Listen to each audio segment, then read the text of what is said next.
시청자 여러분, 안녕하십니까? 오늘의 말씀은 요한계시록 3장 1절과 2절 말씀입니다. 사대 교회의 사자에게 편지하라. 하나님의 7영과 7별을 가지신 이가 이르시되 내가 내 행위를 아노니 너가 살았다 하는 이름은 가졌으나 죽은 자로라. 너는 일깨워 그 남은 바 죽게 된 것을 굳건하게 하라. 내 하나님 앞에 내 행위에 온전한 것을 찾지 못하였노니. 아멘. 사대는 두아디라 남남동 48km 위치에 헬무스 강과 트모르 산간의 언덕 위에 세워진 난공불락의 도시였습니다. BC 6세기에는 리디아 왕국의 수도였고 바사의 고레스, 헬라의 알렉산더 대왕, 수리아의 안티오코스 에피파네스 3세를 거쳐 AD 214년에는 로마의 속국이 되었습니다. 사대는 5개의 고속도로가 만나는 교통의 요지였으며 상공업이 발달하였고 오늘날과 같은 주어가 최초로 조조된 곳이기도 합니다. 사람들은 사치와 안위를 좋아하였고 부도덕의 여신 키벨레를 섬김으로 주색에 빠져 타락한 도시였습니다. 사대 교회는 마틴 루터가 종교개혁을 한 AD 1517년부터 지금까지의 교회를 나타내고 있습니다. 사대 교회는 시체 교회라는 별명을 가지고 있었습니다. 왜입니까? 사대 교회에 주신 메시지는 무엇입니까? 첫째, 7영과 7별을 가지신 분으로 나타나셨습니다. 주님께서 사대교회 7영과 7별을 가지신 분으로 나타나신 것은 사대교회가 살아나기 위해서는 7배나 강화된 성령의 역사가 필요하며 교회가 빛을 발하기 위해서는 충성하는 그리스도인, 열심 있는 성도들, 진실한 그리스도인들이 필요하기 때문입니다. 기독교가 살기 위해서 필요한 것이 무엇입니까? 무엇보다도 7배나 강화된 성령의 역사와 주님께 붙잡힌 바 된 그리스도인들이 필요합니다. 둘째, 책망입니다. 살았다 하는 이름은 가졌으나 죽은 자라 책망하셨습니다. 영혼 없는 몸을 시체라 합니다. 사대 교회는 형식은 있었으나 그 속에 생명이 없었습니다. 마태복음 25장의 10처녀의 비유에서 미련한 5처녀는 등은 가졌으나 기름을 준비하지 못하였습니다. 신랑이 왔을 때 등불이 꺼져가므로 기름을 사러 가는 동안 혼인잔치에 들어가는 문은 닫히고 슬피 울었던 사람들입니다.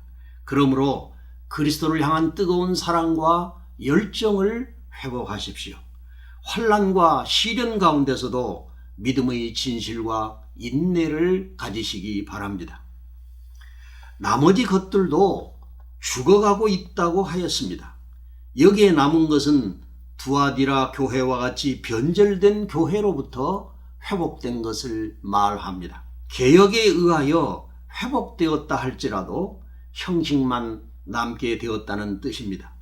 사대 교회는 마치 불 꺼진 제단, 물 없는 샘과 같이 되었습니다. 우리의 심령은 어떻습니까? 또 행위에 온전한 것을 못 찾았다고 하였습니다. 개혁교회는 교회를 건축하고 학교를 짓고 각종 세미나를 열고 출판도 하고 조직도 강화하고 홍보도 하고 선교도 하였습니다. 그러나 여전히 예배의식과 의상, 촛대, 행렬, 기도 등에서 변절된 교회의 잔재가 남아 있었습니다. 어떻게 하여야 하나님이 원하시는 사도시대의 교회로 회복될 수 있겠습니까? 오직 성령의 능력을 의지할 때만 가능합니다. 셋째, 권면의 말씀입니다. 회개하고 일깨우라고 하십니다. 사대의 성체는 난공불락의 요새였습니다. 그런데 어느 날 보초를 서던 한 병사가 헬멧을 떨어뜨렸습니다. 병사는 떨어뜨린 헬멧을 줍기 위하여 내려왔습니다. 이 모습을 주의 깊게 보고 있던 한 페르시아 병사가 그 길을 기억하여 두었습니다. 그날 밤 그 병사는 군대를 안내하여 총을 걸어둔 성벽까지 접근하였지만 아무도 발견하지 못하였습니다. 군대는 아무런 저항을 받지 않고 입성할 수 있었습니다. 사대는 그렇게 점령당하였습니다. 본문에 회개하고 일깨우라는 말씀은 방심하지 말고 정신을 차리라는 것입니다. 기름을 준비하여 등불을 밝히고 준비하라는 뜻입니다. 넷째, 약속입니다. 이기는 자는 흰옷을 입고 주와 함께 다스리라고 약속하셨습니다. 성도는 구원의 옷과 의의 겉옷을 입어야 합니다. 의의 겉옷은 계시록 19장에 공중 혼인잔치 때 신부가 입는 세마포 옷입니다. 이기는 자는 성별의 삶을 사는 그리스도인들입니다. 만일 그리스도인들이 범죄하면 흰옷이 더러워집니다. 하나님은 죄를 지을 때 깨끗하게 되는 길을 준비해 두셨습니다. 성서는 요한일서 1장 9절에서 만일 우리가 우리 죄를 자백하면 저는 미쁘시고 의로우사 우리 죄를 사하시며 모든 불의에서 우리를 깨끗하게 하실 것이라고 약속하셨습니다. 그러므로 죄를 깨달을 때 죄를 자백하고 용서를 구하십시오. 주님은 용서하시고 흰눈보다 깨끗하게 하여 주실 것입니다.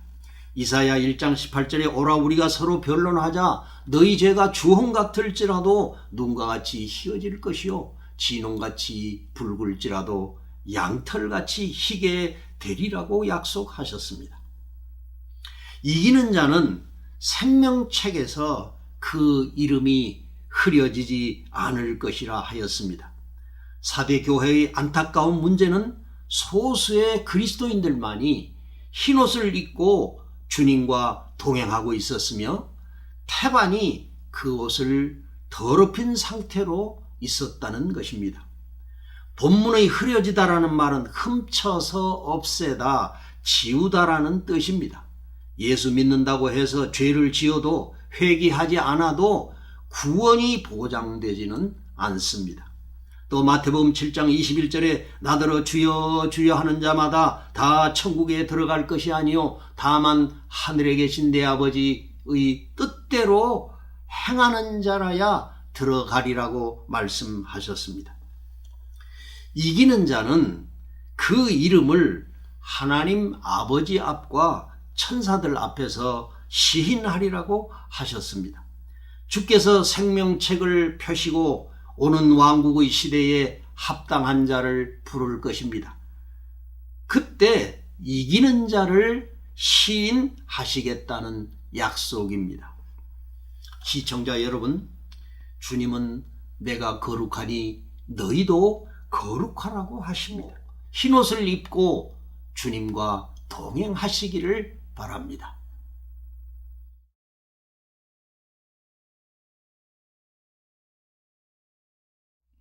사랑하시는 주님, 날마다 흰옷을 입고 주와 동행하게 하여 주시옵소서. 날마다 회개하고 평생 회개하고 죽음의 순간까지 회개의 기회를 잃지 않고 천국 가게 하여 주시옵소서. 예수님의 이름으로 기도드리옵나이다. 아멘.